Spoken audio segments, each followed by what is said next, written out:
Hello दोस्तों, यहाँ पे आज हम बात करेंगे हिंदी के प्रमुख उपन्यास और उपन्यासकारों की।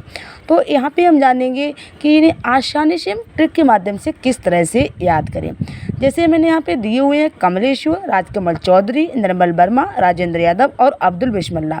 तो इन्हें थोड़ा यहाँ पे हम समझ के एक्सप्लेन करके याद करेंगे। जैसे कुछ भाइयों के हमारे कमेंट्स थे कि आप जो भी ये रचनाएँ लिखते हो इन्हें थोड़ा एक्सप्लेन करके लिखिएगा और समझाइएगा।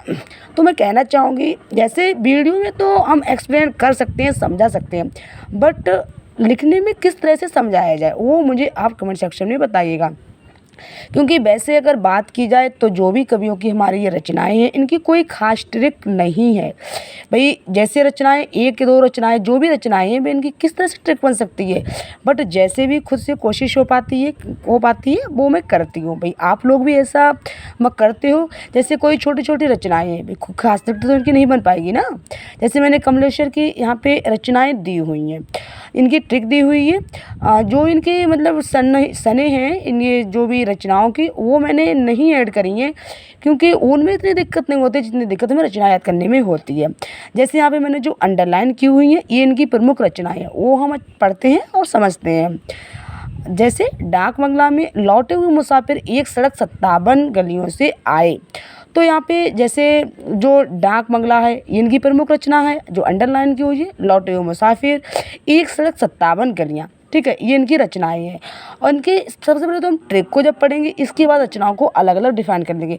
फिर चाहे तो आप ट्रिक के माध्यम से करिएगा याद, चाहे आप इन्हें एक बार पढ़ने के बाद अलग अलग डिफाइन करके भी याद कर सकते हो। जैसे भी आपको सुटेबल लगे, जैसे आपको ईजिली समझ में आए वैसे आप लोग करिएगा। नेक्स्ट लाइन, जैसे समुद्र में खोया हुआ आदमी, आगामी अतीत, रेगिस्तान, काली आंधी, सुबह दोपहर शाम, वही बात कितने पाकिस्तान। तो ये इनकी प्रमुख रचनाएं हैं। से अलग अलग पढ़ेंगे। जैसे डाक बंगला, लौटे हुए मुसाफिर, एक सड़क 57 गलियाँ, समुद्र में खोया हुआ आदमी, आगामी अतीत, रेगिस्तान, काली आंधी, सुबह दोपहर शाम, वही बात कितने पाकिस्तान। तो मैंने तो यहाँ पे ट्रिक बनाई हुई है, वैसे जैसे आप लोगों को सही लगे वैसे आप पढ़िएगा।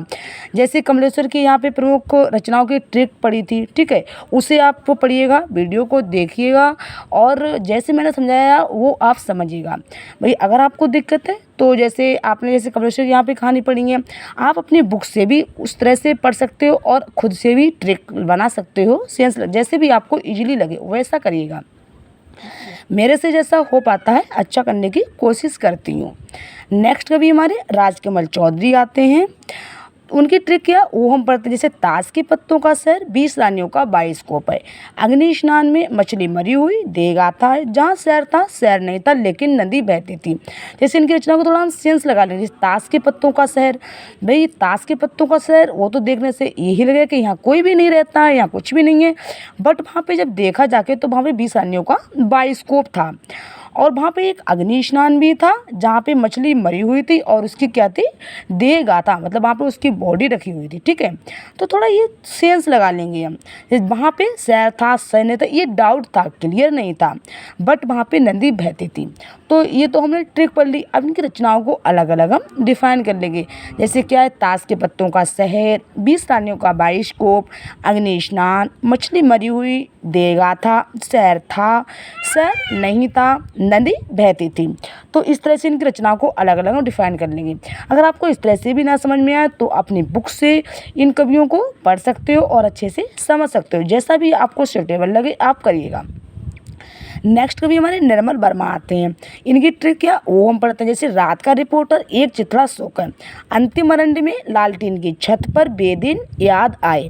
थोड़ा सेंस लगाएंगे। भाई रात का जो रिपोर्टर है वो क्या, एक चिथड़ा सोकर, बहुत मतलब मुश्किल में उन्हें ये सुख मिल पाता है।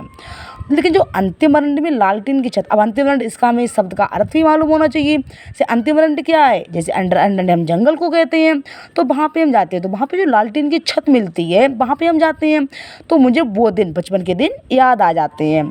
तो इनकी रचनाओं को अलग अलग हम डिफाइन कर लें। जैसे क्या है, रात का रिपोर्टर, एक चिथड़ा शोक, अंतिम अरंडी, लालटेन की छत, बेदिन। तो इस तरह से निर्मल वर्मा की बात हुई। नेक्स्ट भी हमारे राजेंद्र यादव आते हैं। अब हम देखते हैं इनकी कौन सी रचनाएं और क्या इनकी ट्रिक है।